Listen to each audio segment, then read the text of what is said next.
You want to get your picture taken, betcha? Huh? Maybe you will, eh? You might. John might just do that. Here, pop up here. There you are. Now you'll get your picture taken. Good for you. Yeah, what do you know about computing? Are you a collaborative learner? Huh?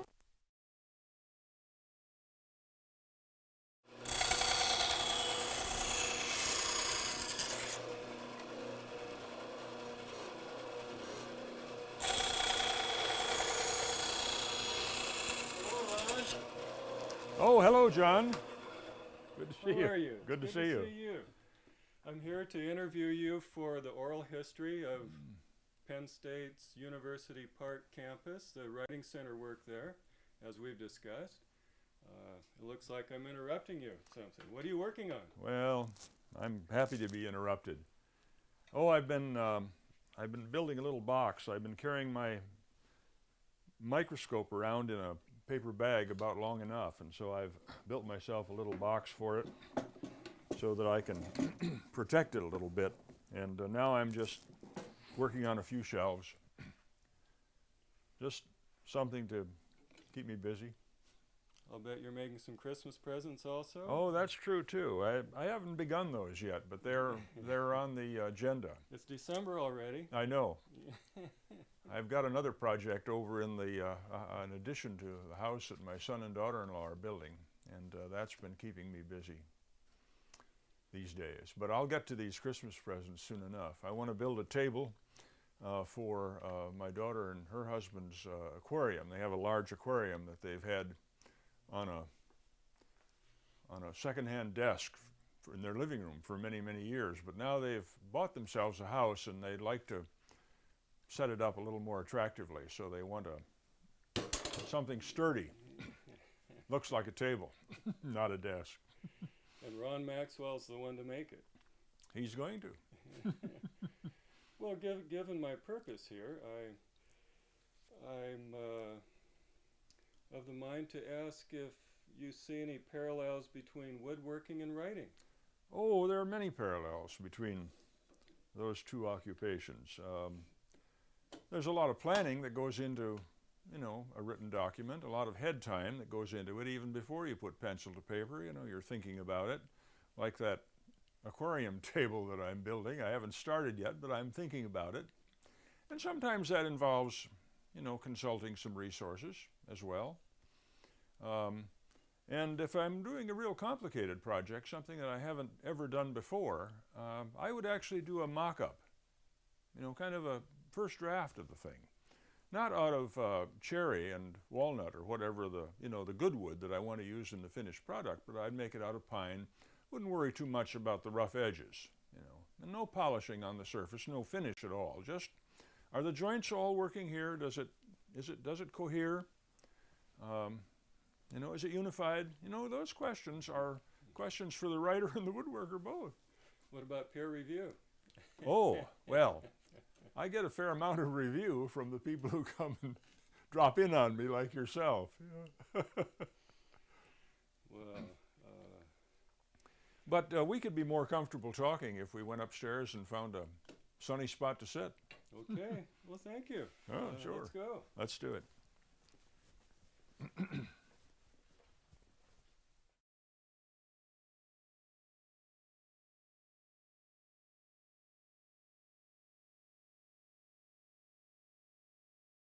Now, how did you get involved in the Writing Center work? Did you have training in running a writing center? Did you feel prepared? How did that all come together? Well, my involvement in the work of the Writing Center developed very gradually because even in the early years, in the early 60s when I was here in the department teaching literature predominantly, one of my duties was to serve on the composition committee. And by way of that experience, I got to think a lot more about the needs of writing students and the responsibilities of an academic department in that area than I would otherwise have had an opportunity to do if I'd been, off by myself, teaching the British novel or survey course in 19th century American literature or whatever. So from the very beginning of my work at Penn State, I had a hand in in composition and in composition studies. And 18 or 19 years down the road, after I'd been away a couple times, once, as I mentioned a moment ago, to Fisk University for 2 years, and then somewhat later on leave for a year and a half at Grand Valley University in Michigan, I came back here with a wish to do some different things should the occasion arise. And it was about this time that I encountered an invitation from Kenneth Bruffy and Brooklyn College of the City University of New York to attend an institute on collaborative learning and peer tutoring. And that institute actually became, for me, a training program.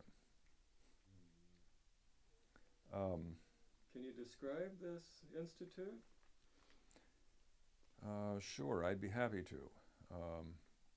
Takes a little digging in my memory to go back to the early 1980s, because that's when these institutes ran. But each of the institutes that Ken Bruffy offered enrolled 14 or 15 individuals.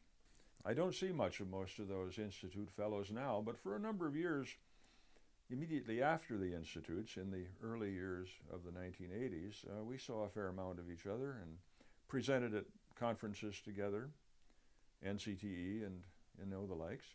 Now, there was more than one institute. Were you committed to attending a series? No, I attended the second of the institutes, and there was one. The first was the year before I was there. That, I think, was in 1981, and the institute I attended was in 1982.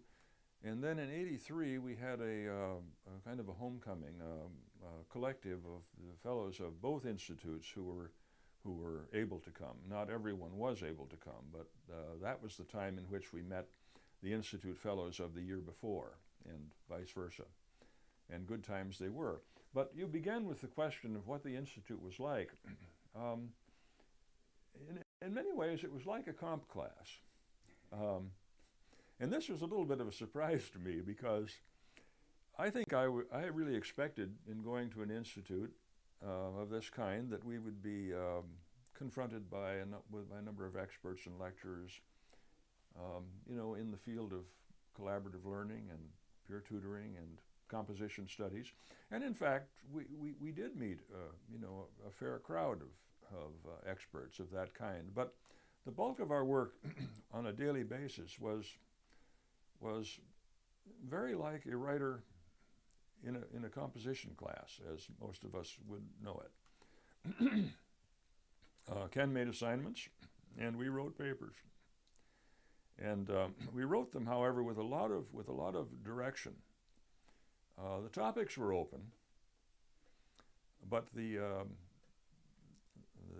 type of essay we were asked to write was dictated, and also, and probably from the perspective of the Writing Center work that I went on to do, the most important part of his assignment were the peer reviews.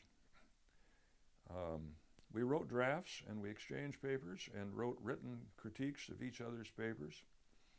And that was the first time I ever experienced that. It was new, and it was a little maybe threatening is too strong a word, but there we were, a group of able and successful young professionals. Now we were expected to learn something with each other about our writing, and it was both refreshing and challenging.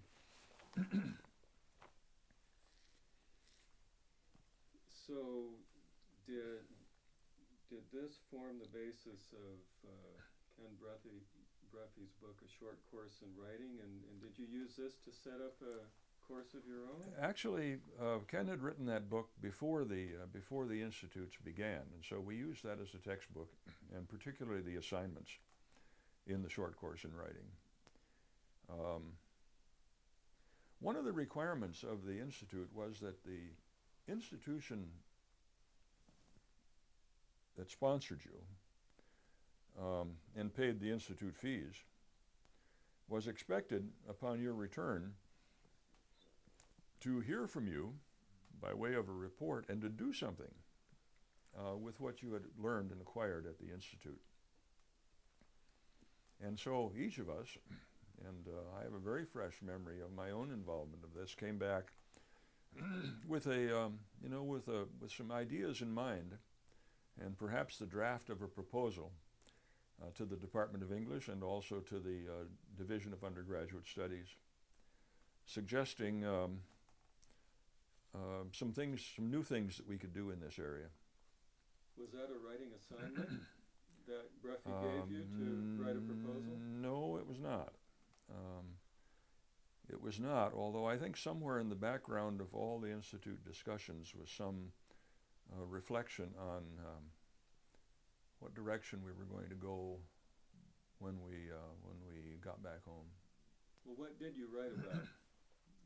Oh my! Now you good stuff. now you do challenge me. We wrote about some of the dynamics of the collaborative learning process that we were experiencing. We frequently met in small groups in the classroom to discuss topics, and then we reported out of small groups to the class as a whole. Questions of authority came up.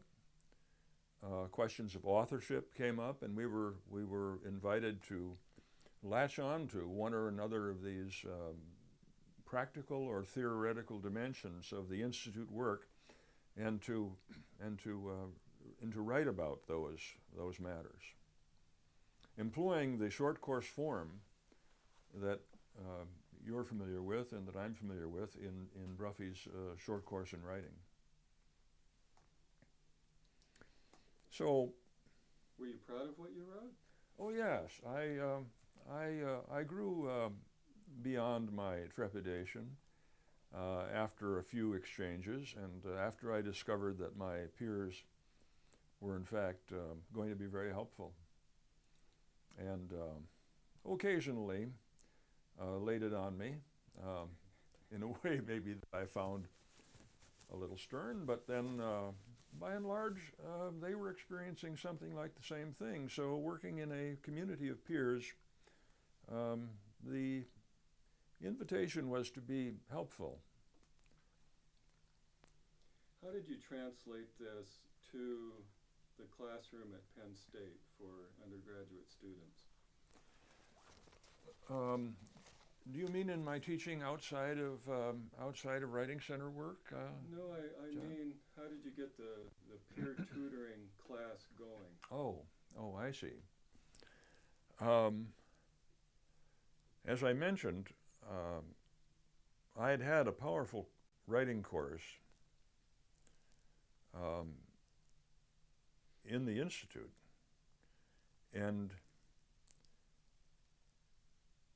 I had worked as a writer in peer groups for the entire, I think these institutes were 4 or 5 weeks, maybe 6 weeks in duration. Quite a time, quite an extended time.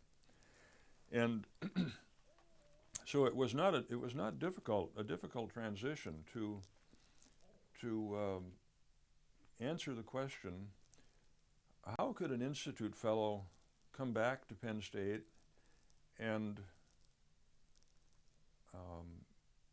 help undergraduates to be peer tutors in writing? Again, I had a model in this because Ken Bruffy at Brooklyn College had a training course, and he probably honed a lot of the dimensions of the institute that we were experiencing right there in his own training course for peer tutors at Brooklyn College. And so I recommended in the first fall back to the Penn State campus that the Department of English offer a course that attracted undergraduates and proposed to train them as peer tutors in writing. And the department thought that in general that was a good idea, but they thought it ought to run under experimental numbers so they could get a better sense of what the course consisted in, and they could interview the students and find out if the course merited approval as a permanent course in the department offering. And after 2 or 3 of those experimental offerings, the department did accept my recommendation that English 250, peer tutoring and writing, be added to the curriculum, and that are added to the course offerings, and that it be offered each of the 3 terms of the year to a limited number of 15 students. You were mentioning constructive reading. Yes. What is that? Well, constructive reading is something that I encountered myself first at the Bruffy Institute, many years ago.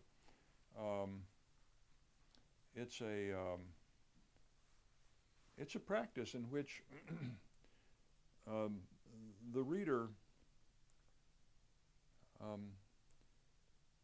examines as he reads how the piece that he's reading is put together, and it's a step in the critical process of reading and writing in which judgment is suspended for the moment. In other words, when a student in English 250 sits down with another student's paper and is going to write a peer review of that paper, he's first of all asked to read it carefully. In other words, he's not asked to correct mistakes, or even for that matter to attend to matters like grammar and sentence length and organization or whatever. He's asked simply to be a recipient of what has been written. And in order to demonstrate that he's been a constructive reader, in English 250, he's asked to write a descriptive outline of the essay, the draft of this paper of a classmate that he's critiquing. And in that descriptive outline, he records paragraph by paragraph both what the paragraph is saying and how the paragraph is saying it. So in that way, he is reconstructing, if you will, the paper. He's looking at the dynamics, the communicative dynamics that the writer has employed. Now, a reader will often see elements in those dynamics that the writer was not even aware of, because often, as you know, we often write spontaneously and without an awful lot of reflection and deliberation, and I don't mean to put that down. That often results in very good writing, but the peer reviewer's task in English 250 in these assignments is to suspend judgment and read descriptively, not read critically, read descriptively. And that kind of reading is what we mean when we use the phrase constructive reading. One of the applications for that technique as a student learns to do it is in his reading of text assignments and text material. It's a wonderfully simply disciplined way of reading complex material successfully and insightfully. Then after the writer has, after the reviewer, and we're talking now about students in English 250, after the reviewer has finished describing the essay that he's about to critique, we need to remind ourselves that description when it goes back to the writer, and the writer reads it before he reads the do this, don't do that stuff, the substantive and the evaluative criticism, that description authenticates in some way the criticism. It shows the writer that the critic, the reviewer, has taken the trouble to look in a non-judgmental way and to listen and to think in a non-judgmental way about the text. And I think when readers do that, and peer tutors do that, when writers come into the Writing Center, when they first do that, ask the writer to read the essay aloud. Let me hear it. Let me hear it in your own voice. We're not going to interrupt the reading. We're going to hear the whole thing. And even if the writer interrupts and says, oh, it should have been a comma here. No, I don't want to hear that. I just want to hear the whole thing. What that tutor is demonstrating to the writer who drops by in our drop-in hours is the same thing that peer tutor demonstrated to a classmate in English 250. And a very important thing has been learned here about reading and about what we call that special kind of reading, constructive reading. I don't mean to suggest that peer tutors are going to write descriptive outlines of the papers that writers bring to them in the Writing Center. They're not going to take the time to work. It wouldn't be productive for them to work alone on a formal descriptive outline. No, you've got the author right there. Listen to the thing. Ask yourself questions about what each paragraph is doing and how it does it. And then, as a peer tutor, you're going to be well prepared to begin the more particular criticism that comes out of the discussion that follows. Did you write descriptive outlines in Bruffy's Institute? Absolutely. Yep. And loved it? No. We didn't like it, but we learned how to do it,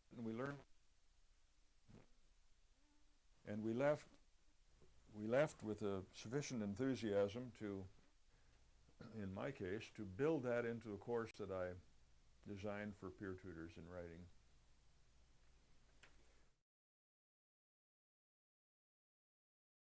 You remember, as I do, that one of the, or some of the early manifestations of Writing Center went by the name of Writing Laboratory. And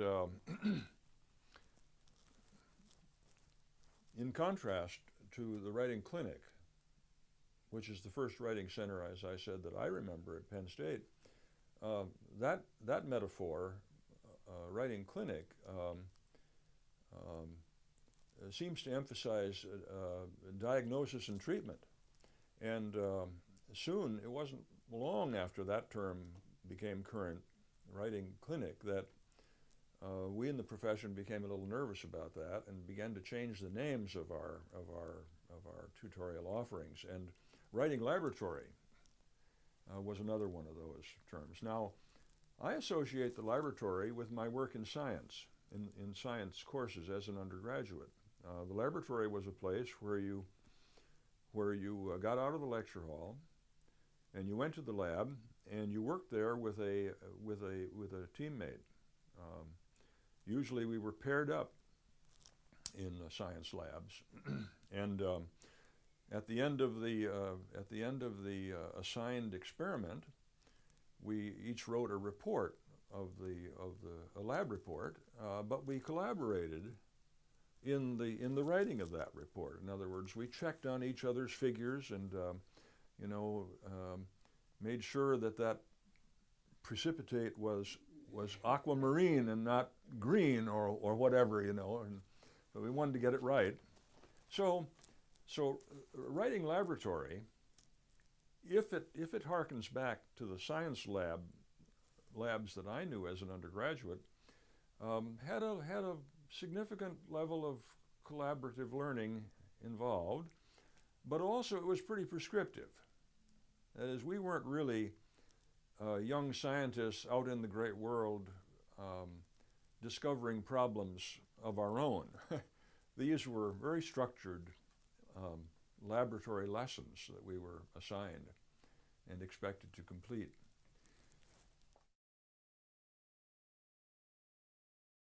how did the NCPTW get started?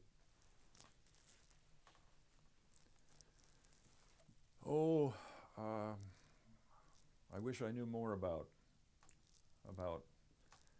how it got started. But you know, as I do, that peer tutoring in writing was not the creation of the Bruffy Institute.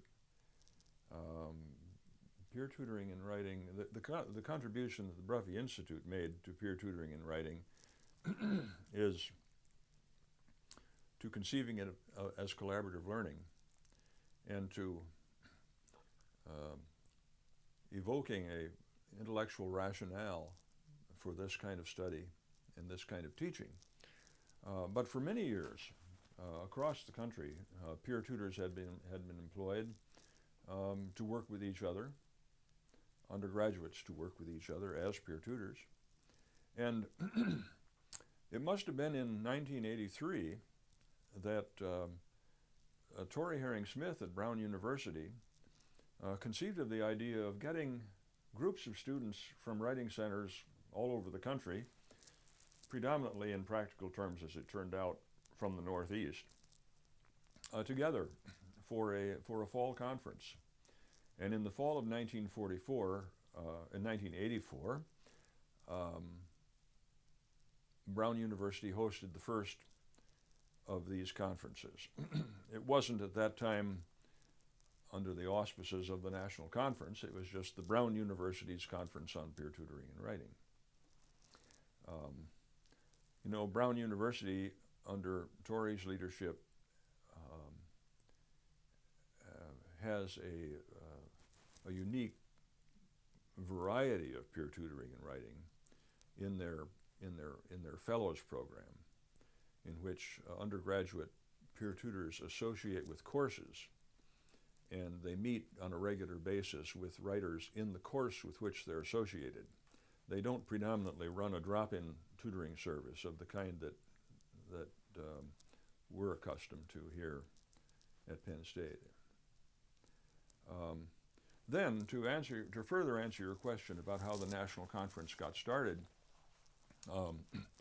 Brown University, having been the first to the park, wanted to continue these on an annual basis. But a number of us who were there felt that the conference would be a lot healthier and much longer lived if it were hosted by a different institution each year. And Molly Wingate was so enthusiastic about this that she took this idea back to Bucknell University and persuaded the Bucknell administration that they needed to host the second annual conference, and so they did. And it went from there. And until this day, the conference has been every year moves to a new site, although some institutions have hosted the conference twice, as Penn State has done.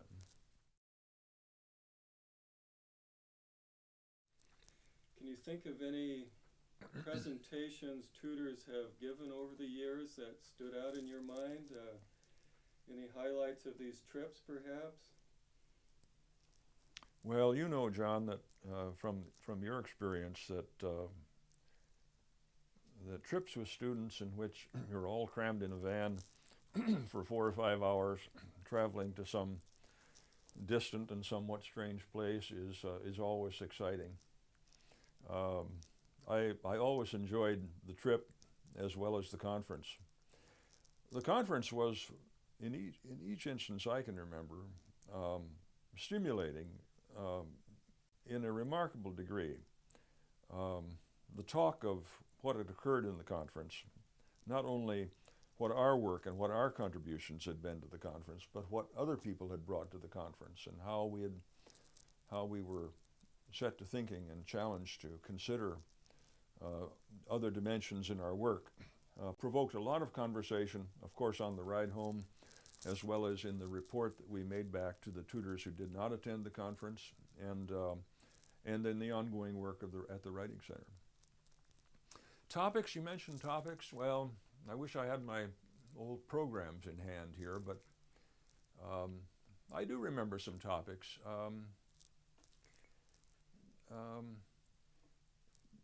There were topics that focused on one of the topics was the question of authority.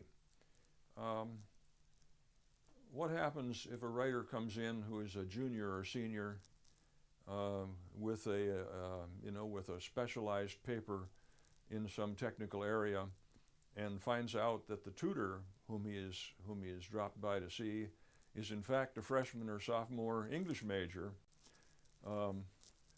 who probably doesn't know much about nuclear physics or electrical engineering. And so tutors were early on experiencing a little static in the first moments of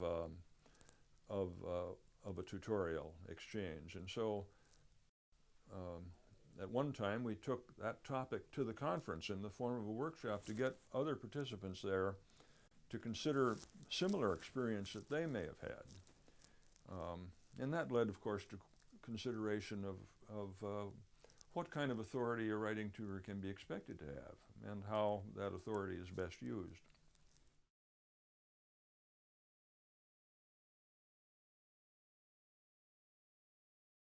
The keynote speaker at this last NCPTW, Nancy Grimm, has written an often quoted article, The Regulatory Role of the Writing Center, where she explores the extent to which writing centers often regulate writers, suppress their differences, and homogenize their writing in order to make these student writers conform to institutional expectations.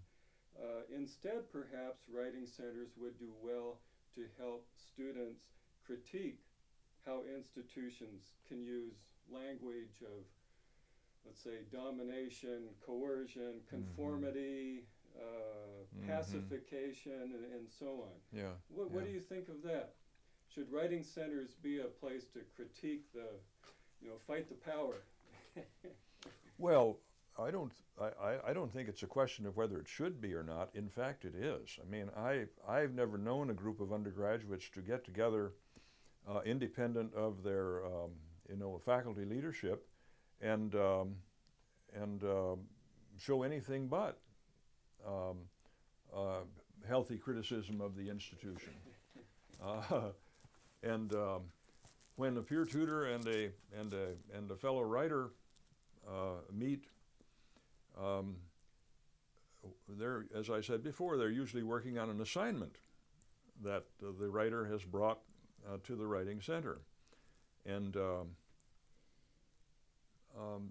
the preliminary exchange before the two students go to work on developing this assigned essay often includes a good bit of comment on the nature of the course the students enrolled in, the appropriateness of this kind of assignment, the kind of help he or she did or did not get in framing a topic.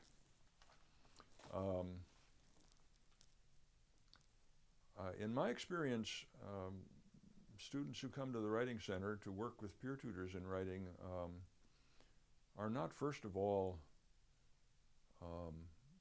directed to attend to the disciplinary demands. I think the first thing, that the matter of first importance to these two students working together is the commonness of their experiences as writers when faced with academic assignments. And the peer tutor is, generally speaking, a little more experienced in dealing with academic assignments than the writer who comes in to talk with a peer tutor. And so the peer tutor has, in that sense, a kind of an authority based upon his or her writing experience and his experience in reflecting on writing that the writer coming to the center doesn't have. And it gives them a great many things to talk about that probably would not be the subject of conversation if this writer were conferencing with his instructor in the traditional office hour.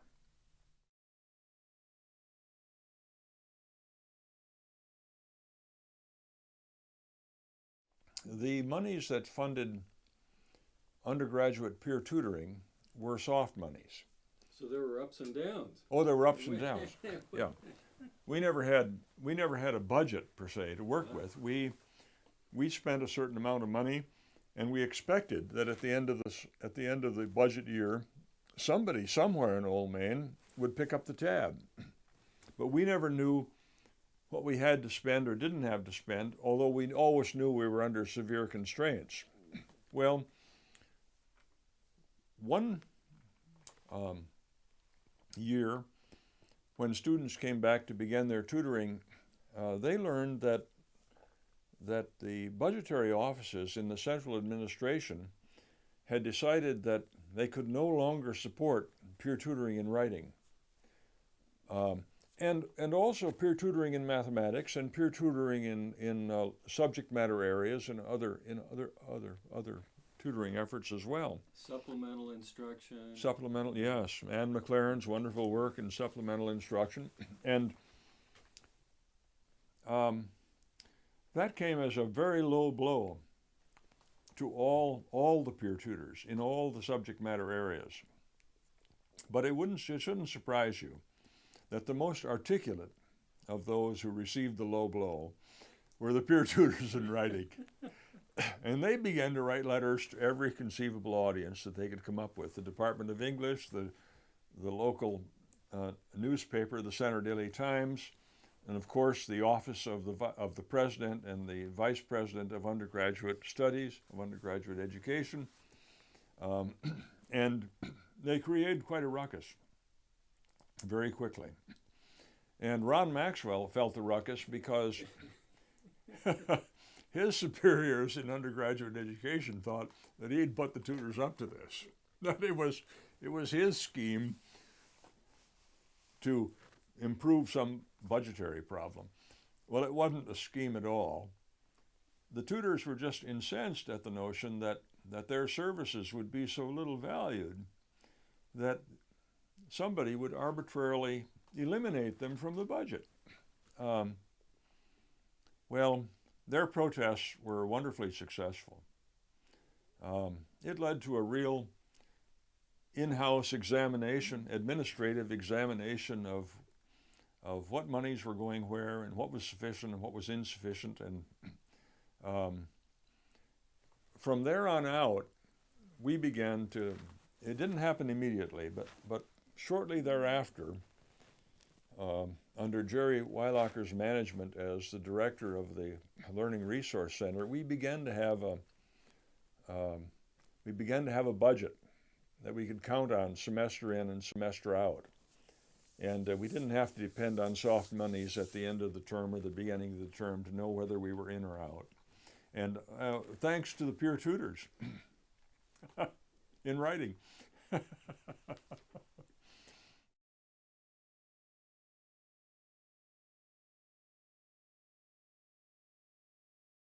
How did writing center work influence what you did as a teacher in the classroom? Profound impacts on my classroom teaching. It just, the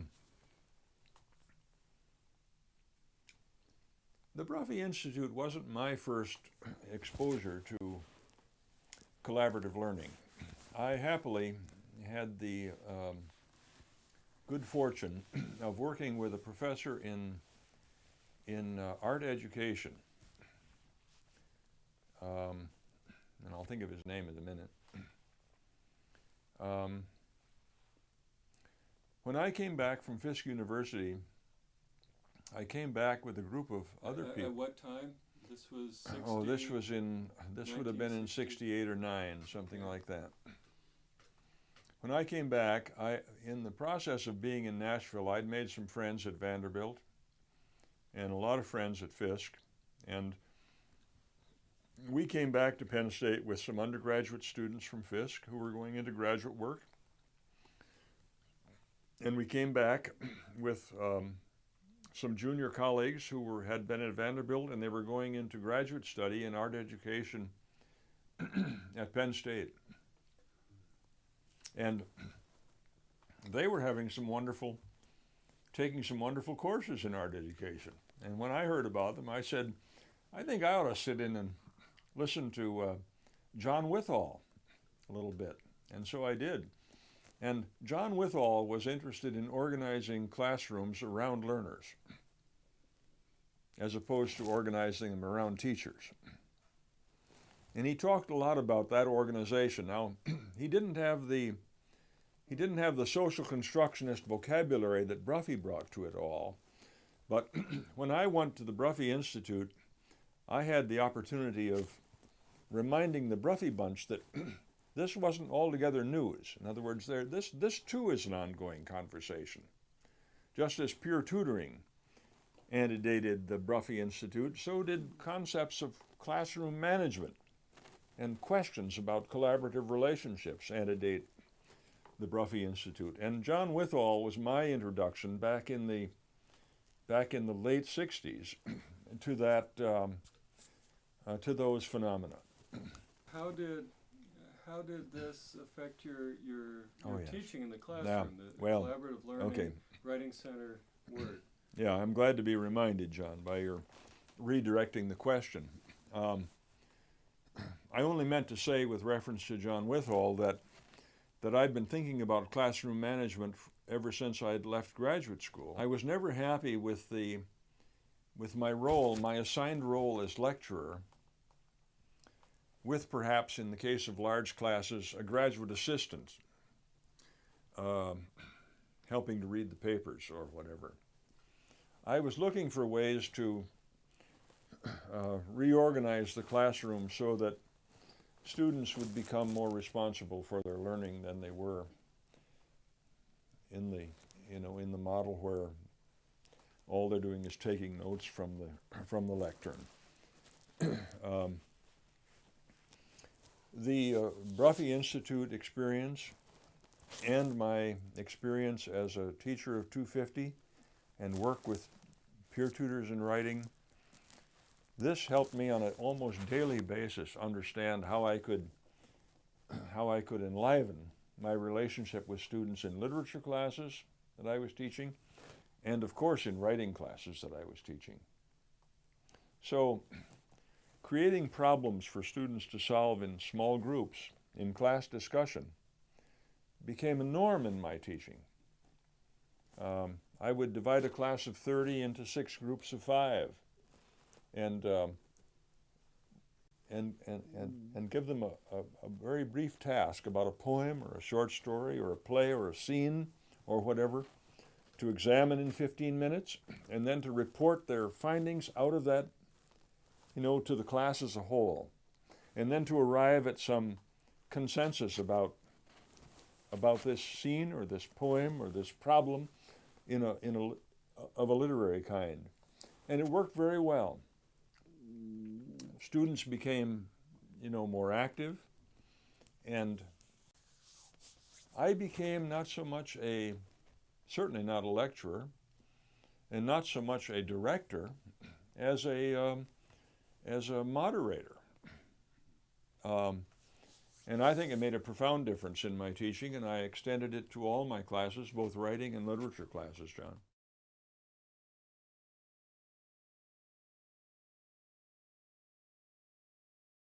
Has writing center work, has peer tutoring affected students after they graduate and go on into the workplace? What do you know about that? Well, that's an interesting question. We were always, from 1982 on, we were always anxious to improve the work we were doing in the Writing Center. And so we asked writers who came for help to submit exit evaluations. I'm sure you do that today too, to learn how students are responding, how student writers are responding to peer tutoring performance. But in the process of evaluating our work, we discovered relatively early on that it would be useful to hear from peer tutors who had graduated. So we early on developed a questionnaire that we sent to peer tutors who had graduated. Now this is a longitudinal study you started that Yeah, covered right. at least 15 or 20 years. Well, you didn't publish it, but you used it for your own purposes. Well, we didn't publish it in writing, but we took it to conferences and reported on it. both from a peer tutoring perspective and an administrative perspective.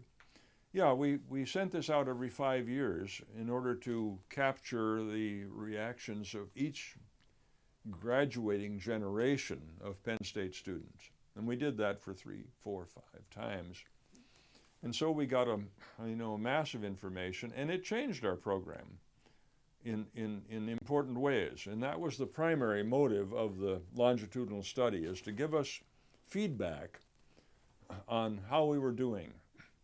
But surprisingly, it gave us a window into how the peer tutors were doing after they went out there. And in a nutshell, what they told us is, as a peer tutor in writing at Penn State, you cannot not take it with you. It goes with you. And where has it gone? It's gone with peer tutors into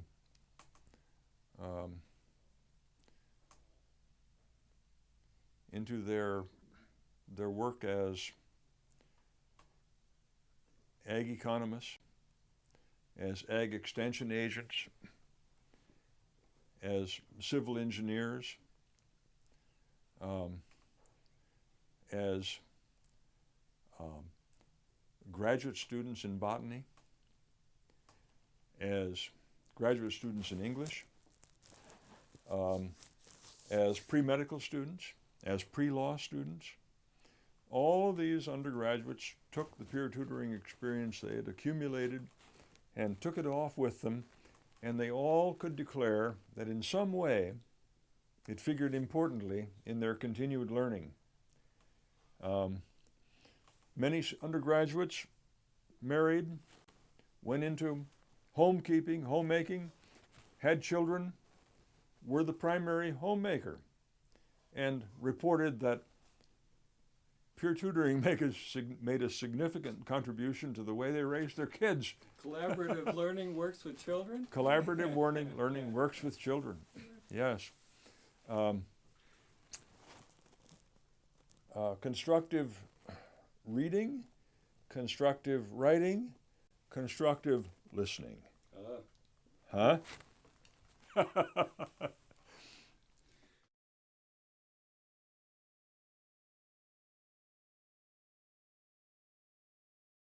Your work as a teacher, what you brought as a professor of literature and so on, how did that influence your work as a writing center director? Oh, I see. That's an interesting question, John. The flip side of this.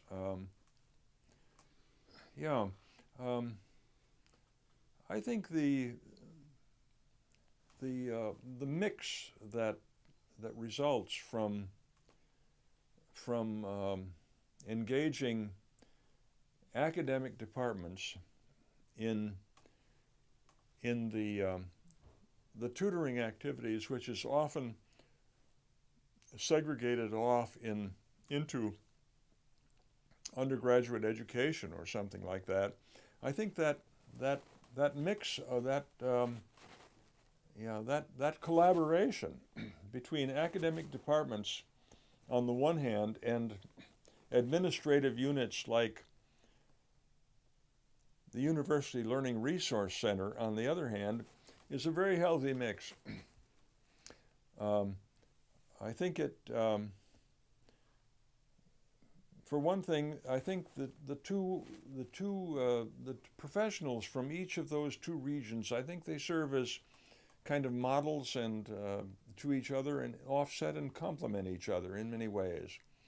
The Learning Resource Center professionals tend to be counselors, and they come at this from a counseling perspective. And I think the subject matter academics, whether they're in mathematics or in English, whatever, they're more discipline related, and they bring a kind of regimen that's peculiar to their orientation.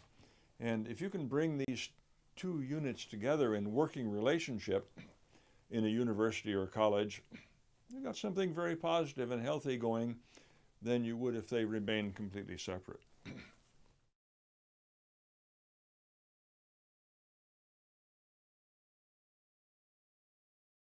What's one piece of advice you would give new writing center directors?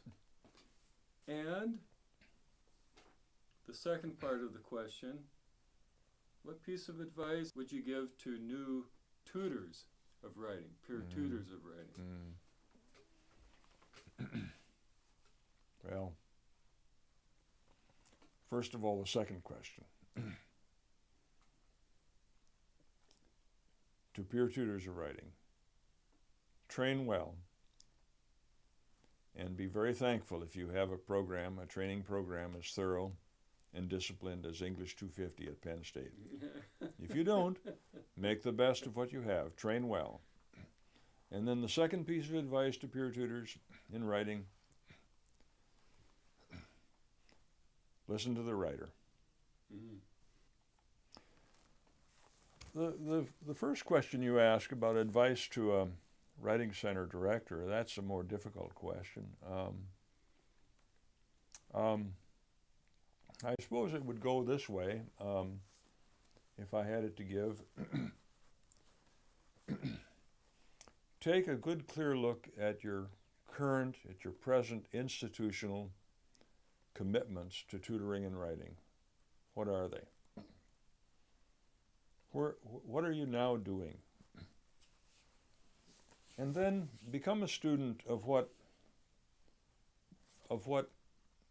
writing centers across the country are doing, and do some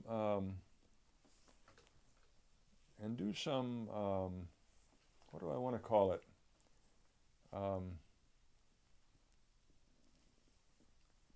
Kind of measure yourself.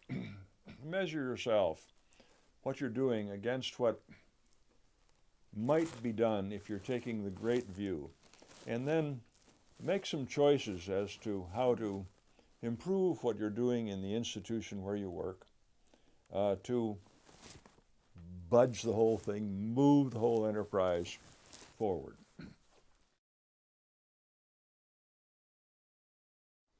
The profile of William James has hovered above your right shoulder. Oh. What does he mean to you?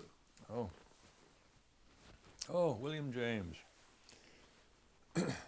Ah, yes, many things. I had a colleague back in the 1960s at Penn State who, because he was not a very ambitious, aggressive publisher, failed to secure tenure at Penn State, and he was denied tenure, and he went out on the job market, and amusingly, like I had many colleagues over the years who were refused tenure at Penn State, and they went on to secure positions that they were much happier in, they believe, than they ever would have been at Penn State. But be that as it may, anyway, this colleague of mine, Robert Mayberry, went out to the Middle West, and he got a job at an experimental college called William James College. Grand Valley University in Michigan instituted a series under their rubric, Grand Valley, a whole group of experimental colleges. One was Thomas Jefferson.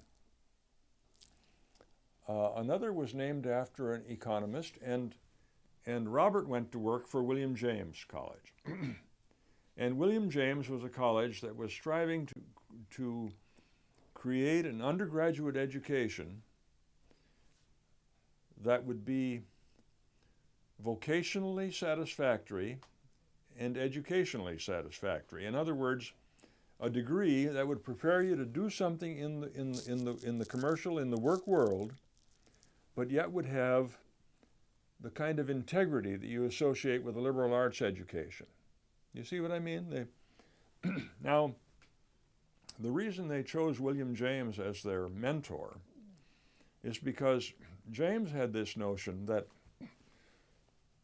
that vocation and avocation are two important, significant, complementary parts of every person's intellectual and active life, and and that what one ought to seek in a disciplined learning experience like an undergraduate degree is some kind of unity of vocation and avocation.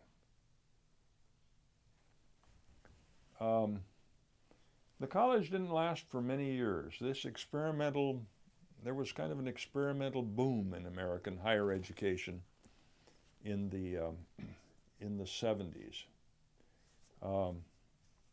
But it was wonderful. I went out to work with Robert Maybury at this college for a couple semesters, and it was a wonderful experience because I met undergraduates there who had no majors. In fact, there were no majors in the college. Everyone wrote his own independent course of study in consultation with an advisor and with other students. No requirements, no required courses in the degree, except that in the presence of counselors and advisors, every undergraduate recognized that he had to develop his writing skills, he had to develop his speaking skills, he had to develop his mathematical skills. Now, the traditional liberal arts college would have said, you gotta do it. These are requirements. William James didn't say these were requirements. The college didn't say these were requirements. They said, let's talk about this now. You don't have to take another math course in your whole life if you don't want to. But you want to go into business? How are you going to study statistics? Well, then don't go into business. If you don't want to go into business, choose something else. But if you want to go into business, you may one day have to know how to deal with statistics, and that's going to require a little mathematical preparation, right? So in other words, they took the trouble and the time to reason through with every single undergraduate in this experimental college the course of study. And on top of it all, there were no grades. Written evaluations. That was fine within William James. That served the college just fine. But when the student applied to transfer or to go to graduate school, bananas. Nobody's prepared for that. Send us A, B, C's, D's, and E, F's. We understand that. Written evaluation, can't handle it. Well, after about 10 years, the college folded back into Grand Valley State University, and today all of those colleges have folded back into the university. I think there are some remnants of those experiments in the Grand Valley University as an institution, but they're not any longer recognized as colleges, within the... And so that's where my association with William James comes from, and I have a great respect for his philosophy, particularly his notion that what we do for work and what we do, I don't want to say for play, but what we do privately ought to be unified and homogeneous in some way. Yeah. So to come back to the beginning of our talk today, there is a connection between writing and woodworking. Right?